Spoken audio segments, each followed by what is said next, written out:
Ô Dieu, Père de toute consolation et source de toute vie, ce matin qui est né en ce moment, je me mets en votre présence, non pas aussi méritant, mais en tant que fils qui cherche les genoux du Père. Et je sais, Seigneur, qui a cliqué sur cette vidéo, qui a arrêté ses tâches pour entendre cette prière, ne l'a pas fait par hasard. Il l'a fait parce que l'âme aspire à quelque chose que le monde ne peut pas donner. Il l'a fait parce que le cœur cherche une promesse. La promesse qu'il est possible, oui, de faire confiance au Seigneur et de renouveler sa force. Cette recherche, cette soif, est la preuve que votre esprit travaille déjà sur nous.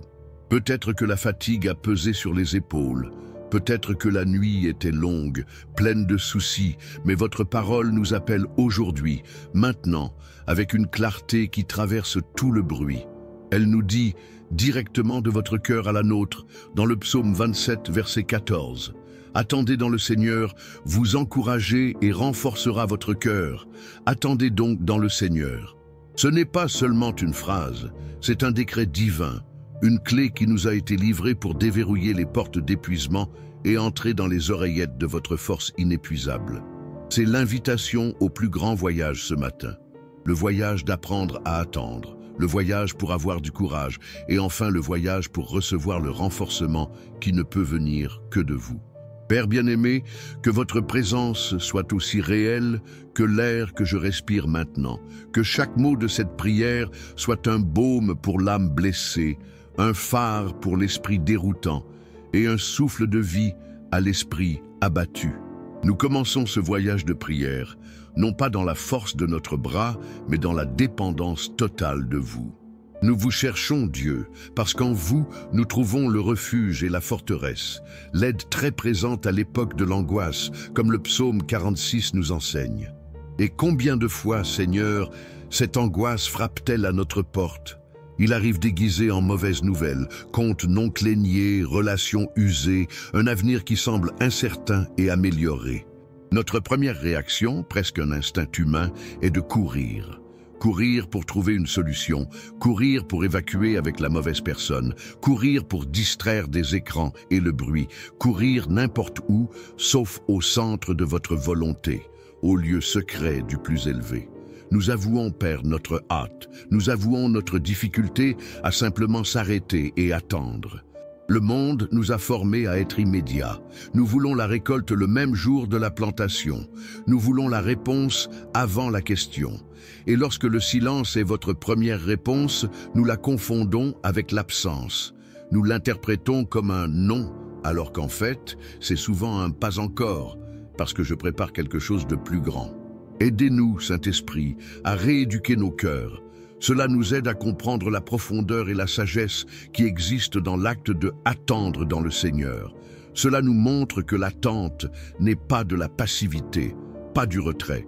Attendre en vous est un acte de foi révolutionnaire. C'est pour déclarer au monde des esprits et à notre propre anxiété que notre temps soit entre vos mains. C'est comme l'agriculteur qui a la terre, jette la graine et s'attend avec confiance active que le soleil, la pluie et votre pouvoir feront germer la graine au bon moment. Il ne déterre pas la graine toutes les heures pour voir s'il grandit. Il fait confiance au processus, au Seigneur. Apprends-nous à faire confiance à ton processus. Tout comme le prophète Isaïe a déclaré, dans le chapitre 40, que ceux qui attendent le Seigneur renouvelleront leurs forces, se lèveront avec des ailes comme des aigles, ils couriront et ne se fatigueront pas, ils marcheront et ne resteront pas. Quelle promesse extraordinaire! Le renouvellement de la force ne vient pas de notre lutte désespérée, mais de notre attente confiante. C'est dans la salle d'attente de la foi que nos forces sont échangées. Nous vous donnons notre épuisement et vous livrez votre vigueur. Nous vous donnons notre confusion et vous nous donnez votre paix qui dépasse toute compréhension. Cette paix que l'apôtre Paul a parlé aux Philippiens, une paix qui maintient notre cœur et notre esprit en Jésus-Christ. Aujourd'hui, je choisis d'être dans cette salle d'attente. Je choisis de m'asseoir à vos pieds, comme Marie l'a fait, et j'entends ta voix au lieu de me trembler avec beaucoup de choses, comme Martha. Je choisis de croire que même en silence, vous travaillez. Même dans le retard apparent, vos anges évoluent en ma faveur. Même lorsque tout semble difficile, votre pouvoir est perfectionné dans ma faiblesse. Et comme nous attendons, votre parole nous donne une commande. Animatez-vous. C'est si profond, monsieur. Vous ne dites pas « vous sentez excité ». Vous dites « vous animez ». C'est une décision, c'est une commande pour notre propre âme. C'est comme David qui, dans le psaume 42, il s'est parlé en disant « Pourquoi es-tu abattu, ô mon âme, et pourquoi tu es dérangé en moi ? Attends en Dieu, car je le louerai toujours, à celui qui est mon aide et mon Dieu. » Aujourd'hui, je parle à mon âme. Soul, remontez, cœur, ayez du courage. Ne regardez pas la taille des vagues, comme Peter l'a fait quand il a commencé à couler. Regardez Jésus, l'auteur et consommé de notre foi. Il est dans le bateau avec nous. Il ne dort pas, inconscient de notre tempête. Il est en contrôle. Et au bon moment, il se lèvera et dira au vent et à la mer, « Calmez-vous au-delà ». Et il y aura une grande bonanza. Avoir une humeur, Seigneur, c'est choisir de se concentrer sur votre fidélité passée pour croire en votre future disposition. Il se souvient d'où vous nous avez pris. C'est pour se souvenir des délivrances que nous avons déjà, les portes que vous avez ouvertes, les prières auxquelles vous avez répondu. Chaque victoire passée est une brique dans la construction de notre foi pour le présent. Cela nous aide à construire un mémorial de gratitude dans nos cœurs, de sorte que dans les jours du désert, nous puissions regarder ces pierres de mémoire et dire « Le même Dieu qui l'a fait auparavant refera à nouveau ». Votre Fils bien-aimé, Jésus, nous a avertis dans Jean 16 « Dans le monde, vous aurez des afflictions ». Il ne nous a pas promis une vie sans problème, mais peu de temps après, il nous a donné l'antidote, le secret du courage spirituel. Mais cela tend un bon courage, j'ai surmonté le monde. Notre victoire n'est pas en l'absence de bataille, mais dans la certitude que notre général a déjà remporté la guerre finale. Nous ne nous battons pas pour la victoire. Nous avons combattu de la victoire que Christ a conquis sur la croix.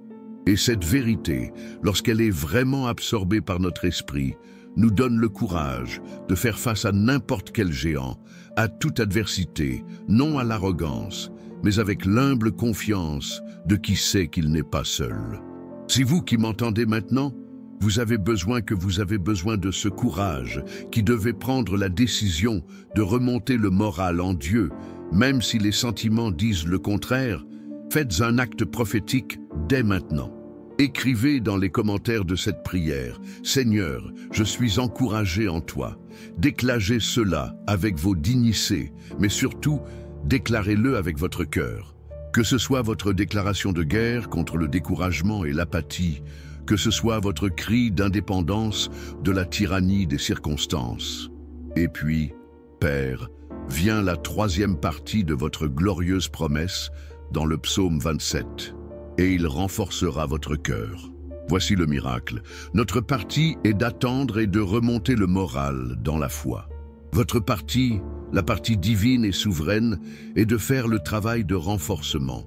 Nous ne pouvons pas renforcer notre propre cœur. Nous pouvons essayer de nous tromper avec l'auto-aide, avec une pensée positive vide.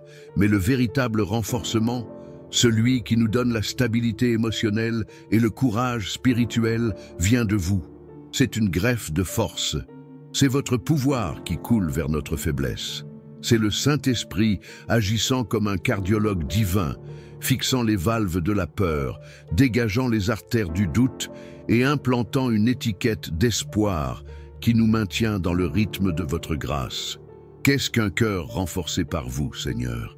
C'est un cœur qui, comme la maison construite sur la roche dans la parabole de Jésus, peut être fouettée par les vents, la pluie, le flot de difficultés, mais elle reste ferme, car sa fondation est Christ. Un cœur renforcé n'est pas un cœur qui ne ressent pas de douleur, mais c'est un cœur qui traite la douleur à travers le filtre de votre souveraineté. C'est un cœur qui peut pleurer, comme Jésus a pleuré devant le tombeau de Lazare, mais qui pleure d'espoir, sachant que la résurrection viendra. C'est un cœur qui, comme Joseph d'Égypte, peut regarder le mal qu'il lui a fait et lui dire « Vous avez en fait introduit le mal contre moi, mais Dieu l'a bien fait ». C'est un cœur qui a appris à pardonner, non pas parce que le délinquant mérite, mais parce que le cœur lui-même doit être libre du poison de l'amertume. Renforce mon cœur, Père. Renforce le cœur de chaque personne qui entend cette prière. Renforcez-nous avec votre paix, afin que nous puissions dormir la nuit, même si les problèmes sont toujours là, confiant que vous êtes notre gardien, la garde d'Israël qui ne dort ni ne dort. Renforcez-nous de votre joie, pas de la joie superficielle qui dépend des circonstances, mais de la joie du Seigneur qui est notre force, comme l'a déclaré Néhémie. Une joie qui jaillit de la certitude de notre salut et de votre amour inconditionnel. Renforcez-nous de votre amour, afin que nous puissions aimer comme vous dans l'amour, afin que nous soyons peut-être des canaux de votre grâce dans un monde si manquant d'affection et de compassion. Que notre cœur renforcé soit notre plus grand témoin de qui vous êtes. Et cette promesse se connecte si parfaitement, Seigneur, à l'armure de Dieu, que Paul décrit dans les Éphésiens, chapitre 6. Il nous exhorte à nous renforcer dans le Seigneur et dans la force de sa puissance. Et puis il nous donne les morceaux d'armure, la ceinture de la vérité, le plateau de la justice, les sandales de l'évangile de la paix, le bouclier de la foi avec laquelle nous pouvons effacer toutes les fléchettes enflammées du mal, le casque du salut et l'épée de l'esprit, qui est votre parole. Un cœur renforcé par vous est un cœur qui habille cette armure chaque matin. C'est une décision quotidienne, un acte conscient de vous protéger avec vos dispositions spirituelles. Aidez-nous, Père, à ne pas sortir pour les batailles de la vie sans armes. Cela nous aide à comprendre que notre lutte n'est pas contre la chair et le sang, mais contre les principautés et les pouvoirs, contre les forces spirituelles de la méchanceté. Et pour cette lutte, seules les armes spirituelles sont efficaces. Quand nous regardons la réalité moderne, Seigneur, nous voyons tant de formes d'affaiblir le cœur. L'anxiété est une épidémie, la dépression afflige des millions. Le syndrome de l'épuisement professionnel épuise les forces de vos enfants sur le lieu de travail. La pression des performances, une vie parfaite sur les réseaux sociaux, crée un poids non durable. Les gens sont fatigués, Dieu. Fatigués de faire semblant, fatigués de se battre seuls, fatigués d'une foi qui ne semble qu'un ensemble de règles et non une relation vivante avec vous. Et c'est exactement pour ce scénario que le psaume 27, 14 a été écrit. Attendez dans le Seigneur. Au milieu de la culture de la hâte, attendez. Animatez-vous. Au milieu de la culture du victimisme et de la plainte, animez-vous. Et il renforcera votre cœur. Au milieu de la culture de l'autotension, reconnaissez que la véritable force vient d'en haut. Cette prière, Père, est un acte de rébellion contre l'esprit de cet âge. C'est une déclaration que nous ne ferons pas confiance à l'instabilité de nos émotions, mais au rocher immuable de votre parole. Nous ne courrons pas à la vitesse effrénée du monde, mais nous apprendrons à marcher dans votre rythme, le rythme de la grâce, le rythme de la confiance. Aidez-nous à l'appliquer de manière pratique aujourd'hui. Lorsque le patron fait une charge injuste, au lieu de réagir avec colère, que nous pouvons vous attendre un instant, respirez profondément et demandez à votre sagesse de répondre. Lorsque nous recevons un diagnostic médical effrayant, que nous pouvons remonter le moral dans votre promesse que vous êtes le Seigneur qui nous a guéris, Jéhovah Rapha. Et puissions-nous sentir votre pouvoir renforcer nos cœurs pour le voyage du traitement. Lorsque la solitude semble écrasante, que nous puissions vous attendre, sachant que vous avez promis de ne jamais nous laisser nous abandonner. Que notre confiance en lui apporte la stabilité émotionnelle que le monde cherche dans les pilules et les thérapies, mais ne peut être pleinement trouvée en vous. Si cette prière apporte en quelque sorte la paix à votre cœur en ce moment, si vous ressentez un aperçu de cette force divine qui commence à combler le vide et à calmer la tempête intérieure, je vous invite à faire quelque chose de simple. Cliquez sur le bouton « Like » de cette vidéo. Que votre « Comme » non seulement un clic, mais un témoignage silencieux de l'algorithme YouTube et du monde des esprits en disant « La force de Dieu se manifeste en moi, maintenant, il me trouve ». Ce faisant, vous aidez ce message d'espoir à trouver d'autres personnes qui ont également désespérément besoin de faire confiance au Seigneur et de renouveler leur force. Ô Seigneur, ton temps est un mystère pour nous. Nous prions souvent et il semble que les nuages restent gris. Nous demandons un signe, et le silence est la réponse. C'est en ce moment, Père, que notre foi est vraiment testée. C'est le moment qui sépare les garçons des hommes, les filles des femmes dans le voyage spirituel. Il est temps de se souvenir d'Abraham et Sarah, qui a attendu 25 ans pour la promesse d'un enfant. J'imagine des conversations, des doutes, la tentation d'abandonner. Mais ta parole dit qu'Abraham ne doutait pas la promesse de Dieu pour l'incrédulité, mais a été renforcé dans la foi, donnant de la gloire à Dieu et étant très exact que ce qu'il avait promis était également puissant pour le faire. Quelle foi, mon Dieu! Une foi qui n'est pas basée sur ce que les yeux voient, mais sur le caractère de la promesse. Donnez-nous une foi comme celle d'Abraham, une foi qui sait que « ne courez pas, attendez le temps » n'est pas un cliché, mais le secret pour voir l'impossible se produire. Père, pardonnez-nous les fois où nous essayons de vous aider, alors que Sarah essayait d'offrir Agar à Abraham. Pardonnez-nous au moment où nous créons notre Ismaïs, des fruits de notre impatience et de notre incrédulité, qui finissent par nous apporter plus de douleur et de complications. Cela nous aide à attendre le Isaac, le fils de la promesse, ce qui ne peut naître que de votre miracle, dans votre temps parfait, vos kairos. Puissions-nous comprendre, comme l'auteur d'Ecclésiaste, que tout a son temps, et il y a du temps pour tout le but sous le ciel.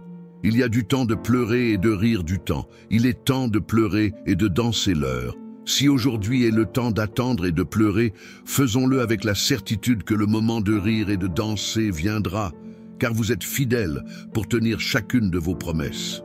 Et comme nous attendons, Seigneur, que faisons-nous? Le psaume 27, le contexte de notre verset, nous donne la réponse. David dit au début du psaume, « Le Seigneur est ma lumière et mon salut. Qui vais-je craindre? Le Seigneur est-il la force de ma vie? Qui vais-je me craindre? » Et en outre, une chose que j'ai demandée au Seigneur, et je la chercherai, qu'elle vive dans la maison du Seigneur tous les jours de ma vie, pour contempler la beauté du Seigneur et apprendre dans son temple. Voici le secret de l'attente active. En attendant la réponse, nous recherchons la réponse. Alors que nous attendons le miracle, nous adorons le Dieu des miracles. L'attente devient une période d'approfondissement de l'intimité avec vous. Ce n'est pas un temps perdu, c'est une période d'investissement spirituel. C'est dans la salle d'attente que nous apprenons à entendre votre voix plus clairement, que nous sommes façonnés et traités, que nos motivations sont purifiées. Plusieurs fois, la bénédiction est conservée non pas parce que vous ne voulez pas le donner, mais parce que nous ne sommes pas encore prêts à le recevoir. Et l'attente est votre processus de nous préparer. Cela transforme notre perspective sur l'attente, Père. Ne le voyons pas comme une punition, mais comme un cadeau. Un temps pour tomber amoureux de vous plus, pour dépendre moins des bénédictions et plus de la bénédiction. Que notre plus grande joie ne soit pas la main de Dieu qui nous donne, mais le visage de Dieu qui nous éclaire. Puissions-nous dire, en tant que prophète Habakkuk, qui savait aussi ce que c'était que d'attendre une réponse au milieu du chaos. Même si le figuier ne s'épanouit pas, et ce n'est pas des fruits de la manière, même si les moutons de l'olivier ne se produisent pas, cela ferme l'ennemi. Papa, je veux prier maintenant spécifiquement pour ceux qui sont à la limite de leur force. Ceux qui pensent à abandonner, ceux dont l'espoir est juste une ombre effaçant presque. Je me souviens de votre prophète Élie, un homme puissant qui a convoqué le feu du ciel, mais qui, après la grande victoire, s'est enfui et s'est caché sous un genévrier, demandant la mort. Il était épuisé, physique, émotionnellement et spirituellement. Et quelle a été votre réponse, monsieur? Vous ne l'avez pas réprimandé. Vous avez envoyé un ange, pas avec un sermon, mais avec du pain et de l'eau, soigneusement, avec soutien. Et la commande était simple, levez-vous et mangez car le chemin sera trop long. Seigneur, soyez l'ange pour quelqu'un aujourd'hui. Envoyez votre gagne-pain. Envoyez un pain et eau spirituelle à travers cette prière. Il touche l'épaule de celui qui est tombé et chuchote dans son esprit, « Je me lève, je ne me suis pas terminé avec vous. Le chemin est long, mais je suis votre force pour le voyage. Je suis le pain de la vie. Celui qui vient à moi n'aura pas faim, et quiconque croit en moi n'aura jamais soif. » Que cette personne ressente maintenant votre touche réparatrice, votre grâce qui suffit, votre pouvoir qui est parfait en faiblesse. Puisse-t-elle comprendre que la vulnérabilité n'est pas la fin, mais le début de la manifestation de votre pouvoir. Parce que lorsque nous sommes faibles, alors nous sommes forts en vous. Oh, quelle révélation libératrice! Nous n'avons pas à être des super-héros. Nous avons juste besoin d'être vos enfants, dépendants et confiants dans le pouvoir de notre Père. Nous vous remercions, Dieu, parce que votre parole est vivante et efficace. Il est plus pénétrant que n'importe quelle épée à double édition et va à la division de l'âme et de l'esprit, des articulations et de la moelle, et est capable de discerner les pensées et les intentions du cœur. Que votre parole fasse aujourd'hui cette chirurgie en nous. Couper les liens de la peur, extraire les tumeurs de l'incrédulité, aligner nos pensées avec vos pensées qui sont plus élevées que les nôtres.